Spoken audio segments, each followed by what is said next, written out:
Halo, nama saya Albis Rifandi.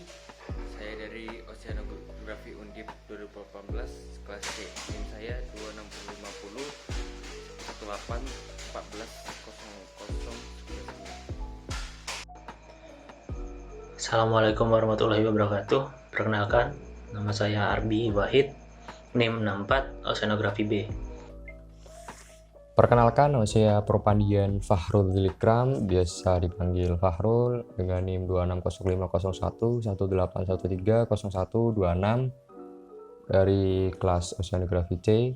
Halo, kenalin nih, aku Yulia Nur Fadilah dari OCB, NIM-nya 81. Assalamualaikum warahmatullahi wabarakatuh. Perkenalkan, nama saya Fatih Jadi Sabili dengan NIM 260 50 118 118 110. Assalamualaikum warahmatullahi wabarakatuh. Nama saya Muhammad Faisal Rabbani, NIM 260501181 1352, kelas Oceanografi B, kelompok 8. Perkenalkan, saya Umi Zulaiha, NIM 260501181130115. Assalamualaikum warahmatullahi wabarakatuh. Nama saya Dika Haruna Aziz, NIM 89 dari Oceanografi C. Modul 4 ini menjelaskan tentang integrasi numerik. Pengertian dari integrasi numerik, mengintegrasikan atau memadukan bersama atau menjumlahkan total dari fungsi fx atau grafik fx ini dengan batasan awal A dan batasan akhir B. Integrasi numerik ini digunakan untuk menyelesaikan integral yang tidak bisa diselesaikan dengan cara analitik atau cara biasa. Integrasi Newton-Cotes merupakan salah satu dari integrasi numerik. Terdiri dari metode tertutup dan metode terbuka. Pada metode tertutup, batas awal dan akhir diketahui.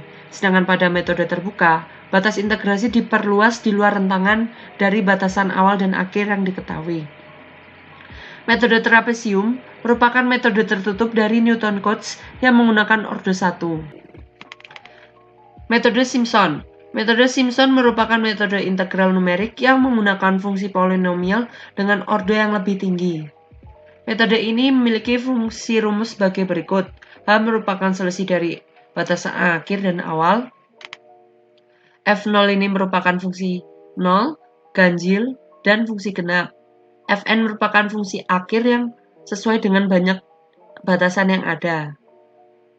Metode Simpson ini terdiri dari metode Simpson sepertiga dan Simpson 3/8. Baik, pada kesempatan kali ini saya akan mencoba menjelaskan tentang salah satu pengaplikasian metode numerik, yaitu bab integrasi numerik dalam berbagai bidang. Pertama, kita akan mengambil sebuah referensi dari Institut Teknologi Bandung, yaitu sebuah makalah berjudul Penerapan Integrasi Numerik pada Medan Magnet karena Arus Listrik, karya Rianto Fendi Kristanto. Kita menuju kelas salah satu bab berikut. Pada salah satu bagian dari makalah ini, medan magnet dari arus listrik pada kawat lurus dan panjang, perhitungan medan magnetnya dapat dilakukan perhitungan dengan menggunakan metode trapesium, Simpson sepertiga, maupun Simpson 3/8 dengan persoalan yaitu medan magnet akan dihitung dari sebuah arus listrik sebesar 10 ampere yang mengalir pada kawat lurus dan panjang dengan jarak antara kawat dan titik medan magnet adalah R sebesar 10 cm. Panjang kawat diasumsikan tak hingga. Nah, melalui persoalan tersebut, besarnya medan magnet B dapat dihitung dengan beberapa metode. Di antara metode dalam integrasi numerik yang digunakan adalah metode Simpson sepertiga, Simpson 3/8, maupun metode trapesium. Oke, halo. Nama saya Albis Rifandi. Di sini saya akan membahas tentang apa aja sih salah satu contoh aplikasi dari modul 4 metode numerik. Metode numerik modul 4 berbicara tentang integrasi numerik. Nah, integrasi numerik itu ternyata ada gunanya loh buat modeling marine pollutant transport. Kenapa? Karena di sini dituliskan bahwa cara pergerakan elemen secara Lagrangian akan mendapatkan hasil berupa jarak Nah, kalau misalnya kita tahu posisi dari partikel tersebut dan kita integralkan, maka kita akan mendapatkan kecepatan dari partikel tersebut. Kalau misalnya dalam bentuk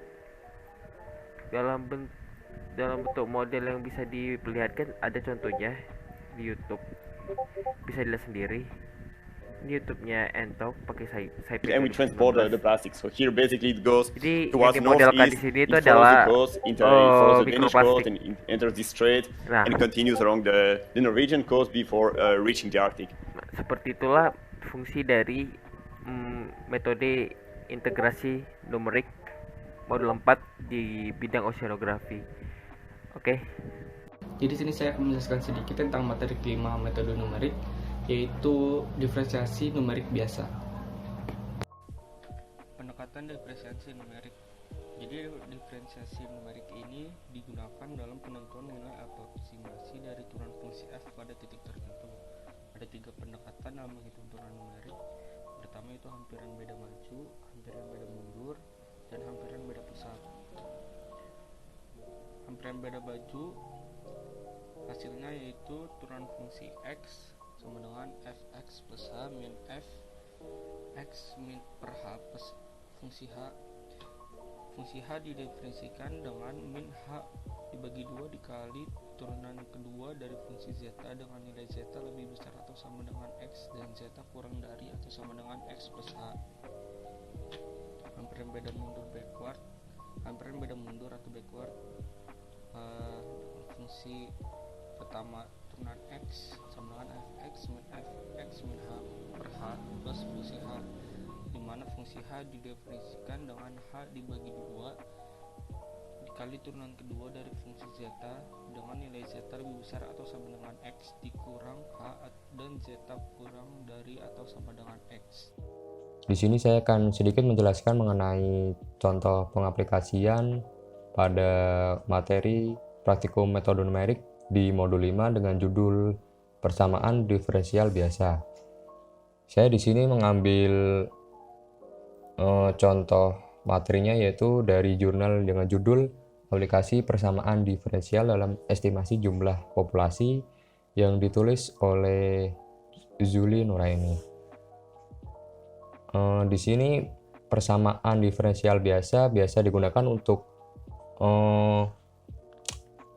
mengestimasi atau meramalkan jumlah populasi di masa yang akan datang, pertumbuhan logistik. Model ini merupakan penyempurnaan dari model sebelumnya yaitu dengan nama model pertumbuhan eksponensial. Model ini ditemukan atau model pertumbuhan populasi logistik ini merupakan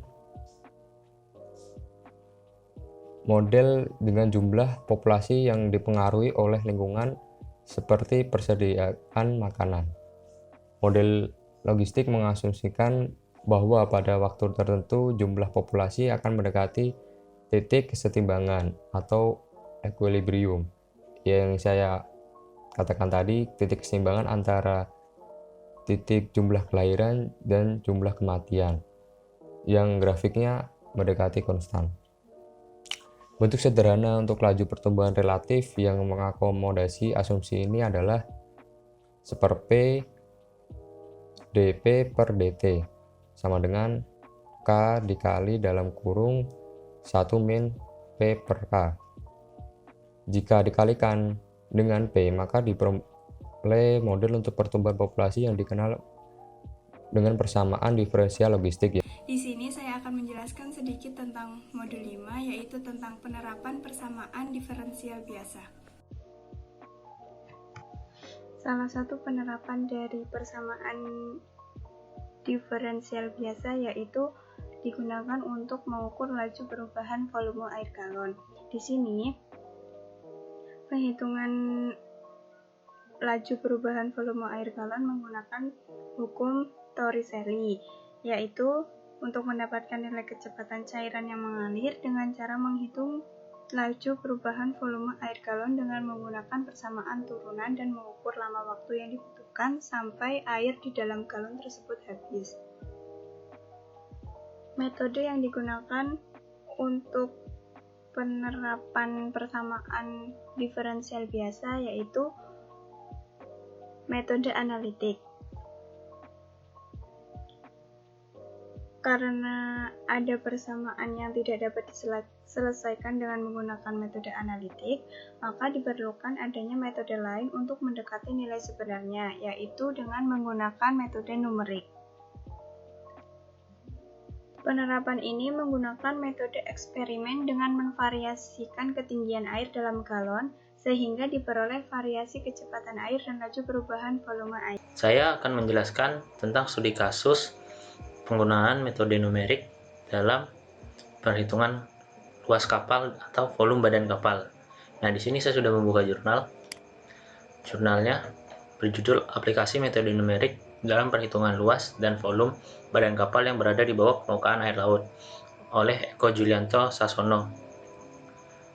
Langsung saja, di dalam jurnal ini perhitungan luas dan volume badan kapal dilakukan dengan menggunakan dua metode, yaitu metode trapesium dan juga metode Simpson. Nah, di sini ada beberapa pertimbangan di mana untuk menggunakan metode trapesium itu dilakukan dengan menggunakan integral yang lebih kecil. Sedangkan untuk menggunakan metode Simpson itu bertujuan untuk mendapatkan perkiraan dengan ketelitian yang lebih teliti dengan menggunakan polynomial order lebih tinggi untuk menghubungkan titik-titik data. Misalnya, apabila terdapat satu titik tambahan di antara fungsi A dan fungsi B, maka ketiga titik dapat dihubungkan dengan fungsi parabola. Apabila terdapat dua titik tambahan dengan jarak yang sama, fungsi A dan fungsi B, maka keempat titik tersebut dapat dihubungkan dengan polinomial order 3. Rumus yang dihasilkan oleh integral di bawah polinomial tersebut dikenal dengan metode atau aturan Simpson. Nah, seperti halnya metode trapesium, metode Simpson juga memiliki faktor Simpson.